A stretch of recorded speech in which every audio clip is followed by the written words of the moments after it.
Hi everyone, it's B.Chavez from Evil Genius Sports Performance. I'd like to welcome you to another EvilGSP video blog. And today's video blog is going to be just a very general overview on the Evil Genius Sports Performance methodology for using medium chain triglycerides in diet. So the first thing, obviously, I need to cover is, yes, Evil Genius Sports Performance does in fact use, with a lot of my paid clients, do suggest and implement the use of medium chain triglycerides. I am not going to, in this video, dwell on what they are. Anybody interested after watching this video, very easy, just type in MCT in Google or Wikipedia or any other place, and you'll get a great deal more detailed information. You can also find articles published by Evil Genius Sports Performance, by B.Chavez, all over the internet on the specifics of medium chain triglycerides. I will just very briefly overview that here, and then how we use them, why we use them, that sort of thing. So, medium chain triglycerides. They are technically fats. Exist naturally in coconut predominantly, coconut oil. A number of other nuts and seeds do contain them. A few random, very strange, the Mexican herb. There's some strange places they crop up. So they do exist in nature.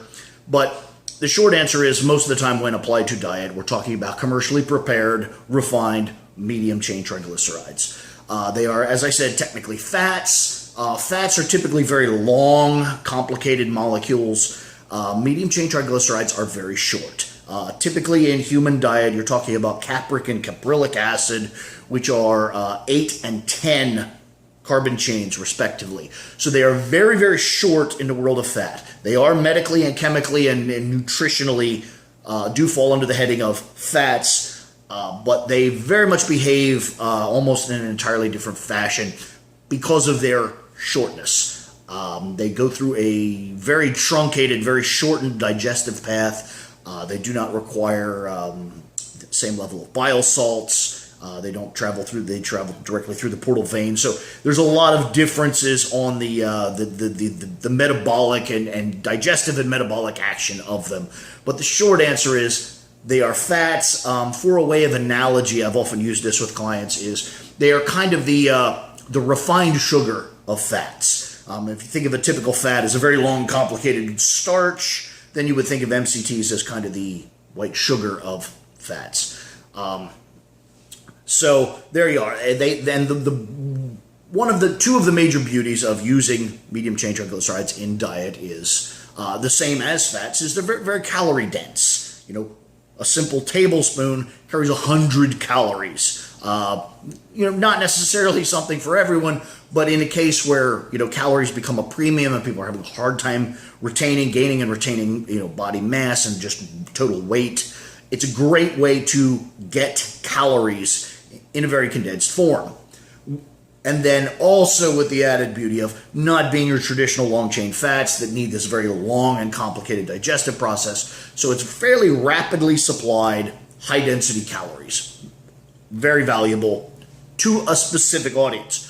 Also, because they are fats and not sugars, you get a rapid delivery to the bloodstream, to the mitochondrial mechanisms that ultimately will burn this energy, but you get a very, very minimal glycemic response. So you get a large influx of burnable ATP to the lymph, but you get a very low glycemic response. So it is a great way to supply calories without really elevating that potential lipogenic environment that often comes with consuming simple carbs and even just in some cases for some people just consuming carbohydrates. So it's just a quick overview on MCTs. As I said, there's a lot more detailed information out there, and it would take an hour to really talk through all of this. But just very quickly, I first became aware of MCTs through Dan Duchesne and Mike Zampano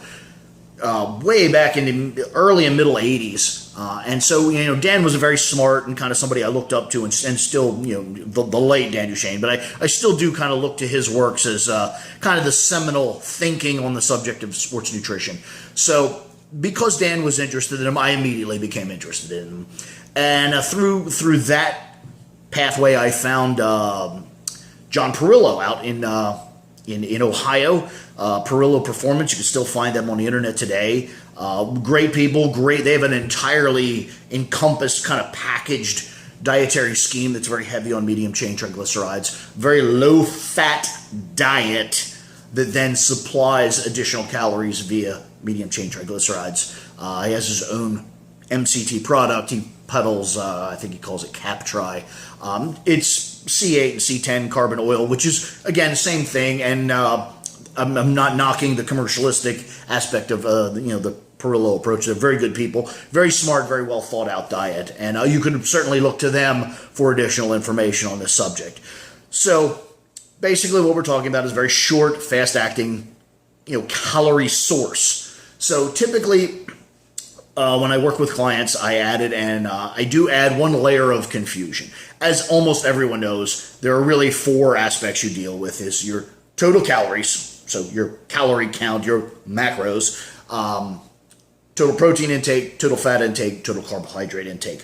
Well, because MCTs are so unique in the dietary scheme, they're not really fats, but yet they really are, but they really don't behave like fats, and they're certainly not carbohydrates, although they kind of do behave a little bit like carbohydrates. I typically add a fifth column to someone's dietary sheet and make it so now they have calories, carbs, protein, fat, and MCTs. So it tends to confuse people, but yet I think once you get the hang of it, it's a lot less confusing, because to put MCTs in the actual column they medically belong in is fats, you look at you look at this page of macros and you're like, holy hell, I'm 30 or 40 or 50% of my calories are coming from fat.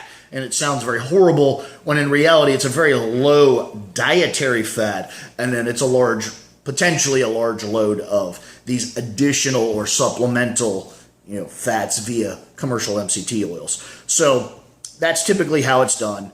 A quick, word of kind of warning with MCTs, anyone out there that's interested in diving in and giving it a try.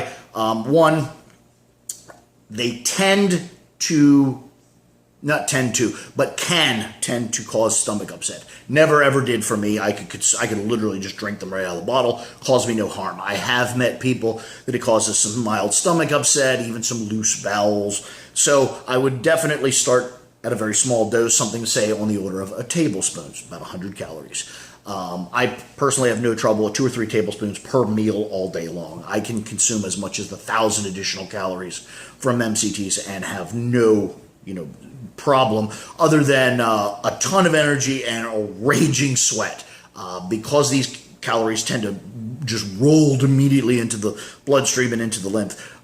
Another kind of warning is you'll can literally experience menopausal type hot flashes. You're just raging hot for the 30 minutes after your meal. So I want to warn you on that if you do, jump in there. But there's just a quick overview on MCTs. Evil Genius Sports Performance does use and endorse and apply MCTs to sports performance nutrition. They are technically fats. They really behave a bit more like carbohydrates, but they have a very low glycemic load. So, some people even claim none. I would tend to say nothing you put in your mouth has none. So, but a very low glycemic load, and can cause some stomach upset. And typically when I frame the diet, I tend to create a new column of kind of a new macronutrient, being the MCTs. Questions that are often asked are, how long should I use them? That sort of thing is very specific between, your diet design and your training design and that sort of thing. So I wouldn't answer that other than science and the medical literature shows them to be very, very, very safe. So you could probably use them as long as you need to. Most people don't need very elevated calorie diets for extremely long periods of time. So it's probably a question and a problem that kind of takes care of itself. So I hope to post some more material about this, maybe some examples of how and where I would use them and that sort of thing. But I just want to cover a quick little overview. The Evil Genius Sports Performance Diet Design plus MCTs. So quick little video blog on MCTs, a very overview, very generalized kind of view for you.